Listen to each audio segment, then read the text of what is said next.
Nous ne coupons pas de tête et nous ne buvons pas dans des crânes humains. Les francs-maçons de Maurice veulent parler. Nous en avons profité pour leur poser ces questions. Métro Express, les autres faits à Paz, me connaît qui travaille, me peut faire. Le Premier ministre répond à ses détracteurs. Un clown fait son show à Barclay. Objectif, rendre le sourire aux enfants affectés par les bulldozers. L'eau du robinet contient du plastique dans une dizaine de pays. Mesdames et messieurs, bonsoir. Les francs-maçons font leur show. Objectif, ouvrir les portes de leur loge et laisser entrer le public. On ne coupe pas de tête et on ne boit pas de sang dans des crânes humains. C'est avec le sourire que les francs-maçons que nous avons rencontrés ont répondu à cette question de TéléPlus. Et sur un ton plus sérieux, ils nous ont confirmé que des députés et des ministres de plusieurs partis politiques sont francs-maçons, mais ils ne vont pas dire qui, parce que ce sont à ces députés et ministres de le dire s'ils le souhaitent. Les politiciens, comme les docteurs, comme d'autres professions, des avocats, nous en avons dans toutes les sphères de la vie. Mais la franc-maçonnerie, c'est une institution qui a gardé certains secrets. C'est maintenant que c'est en train d'être ouvert.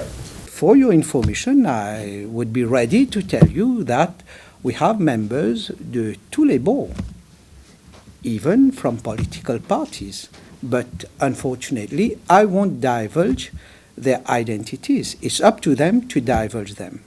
We've been making ourselves more public over the last 10 or 15 years. It's culminating with the tercentenary that is happening now, where I think the noise around Freemasonry has just is so loud now that we want to make sure that we manage people's understanding of exactly what it's all about. Professional, I have to do my job. Do Masons cut head and drink blood in skulls? Oh yeah, absolutely, all the time. It's one of those things we do on a daily basis. No, of course not. Ce sont les francs-maçons de la Grande Loge anglaise qui étaient face à la presse aujourd'hui. Ils invitent le public à venir visiter leur loge à Phoenix ce dimanche, mais ils préviennent, ce n'est pas pour recruter de nouveaux francs-maçons. Métro Express, le Premier ministre redit sa détermination. Tout ce tapage ne détournera pas mon attention et ne me distraira pas de mon travail. Et moi, je connais que mon beau pays. Ce qui fait tapage, ni comme ça donne démocratie, ni comme ça. Je crois qu'il y a une tranquillité tout le temps. Vous avez un idée qui fait tapage. Mais les autres fait tapage. Ça n'a pas distrait moi du tout. Hein.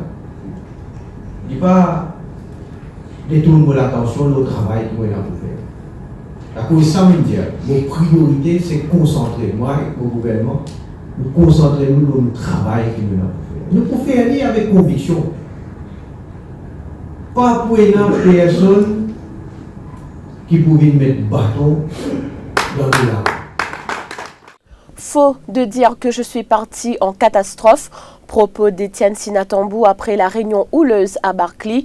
Le porte-parole du gouvernement accuse l'opposition d'avoir envoyé des personnes pour les insulter. Ce qui se passe, c'est qu'il a nous parler.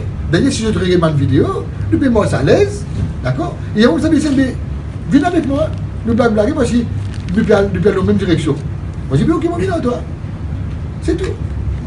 Ce qui n'est arrivé, c'est que les lui rentrent sur le côté, sur ce fait, par contre, ils rentrent dans le tout là. Donc, il peut démarrer. C'est tout. Mais venir faire croire que c'était un départ en catastrophe est un mensonge.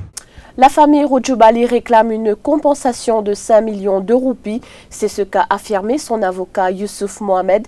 L'affaire sera prise sur le fond demain. Il est possible que nous pourrons recevoir la réponse par affidavit de des parties adverses et il est possible que nous commencions à plaider sur le fond de l'affaire demain, à vers 2h ou 2h30 de l'après-midi demain. Voilà la position. Pendant ce temps, des bénévoles se sont rendus à Barclay aujourd'hui afin de distraire les enfants qui, disent-ils, ont été traumatisés par la présence de bulldozers dans leur quartier. nous revenons un petit peu à ce qu'ils ont dit, ce qu'ils nous peuvent faire, c'est que nous amènons un petit peu, enfin, une groupe de bénévoles, nous avons dit à Beaubassin, hier soir, je passé, ils ont dit, je venir, je disais, je peux amener un clown pour ça, mes enfants-là, pour un petit peu d'animation, parce que c'est vrai qu'ils ont des enfants bien traumatisés, il y en a même qui, moi, dimanche, je me disais, prendre l'hôpital. Je disais, alors, c'est pour ça que nous finissons un petit peu, pour décompresser un peu l'atmosphère, et aussi déstresser les enfants là, détendre l'atmosphère un petit peu pour qu'ils se sentent un peu encore dans la case. Ils sont dans la case. Pas pour écraser dans la case. Alors, recommence à apprendre à vivre dans la case parce qu'ils sont tellement traumatisés depuis vendredi avec fusil, revolver, mitraillette, tout l'arsenal qui prend une descente. Mais un peu c'est ça pour égayer l'atmosphère. Là, je suis content comment les enfants peuvent rire. Les enfants, c'est ça son rôle, rire. Le taux directeur passe de 4 à 3,5%. C'est ce qu'a annoncé le gouverneur de la Banque de Maurice, Ramesh Basantroy. C'était à l'issue de la réunion du Monetary Policy Committee. Not an immediate concern. We decided to reduce the repo rate by 50 basis points from 4% to 3.5%. Un exercice de simulation d'un crash d'avion au décollage a eu lieu à l'aéroport de Plaisance aujourd'hui. Des observateurs étrangers étaient sur les lieux. Ils devront rédiger un rapport sur les lacunes dans l'Airport Emergency Plan.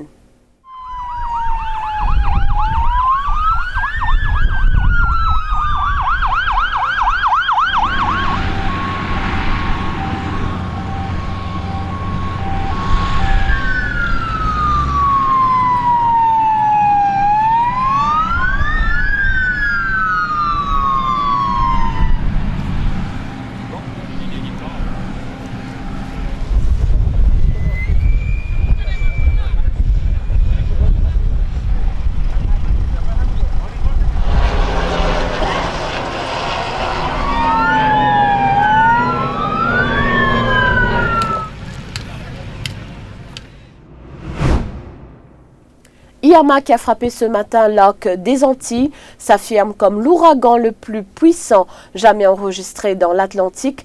Irma s'accompagne de rafales de vent dépassant 300 km/h et des vagues d'une douzaine de mètres de haut ont déferlé sur les côtes des îles de Saint-Barthélemy et de Saint-Martin.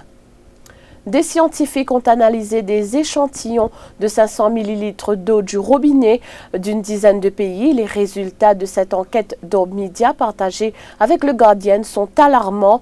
83% de l'ensemble des échantillons contiennent des fibres de plastique. Les pires résultats proviennent des États-Unis et du Liban, où 94% des échantillons sont contaminés. Vient ensuite l'Inde avec 82% d'échantillons contaminés à New Delhi. Voilà, nous sommes arrivés à la fin de ce journal. Merci de votre attention. L'information continue sur le www.defimedia.info.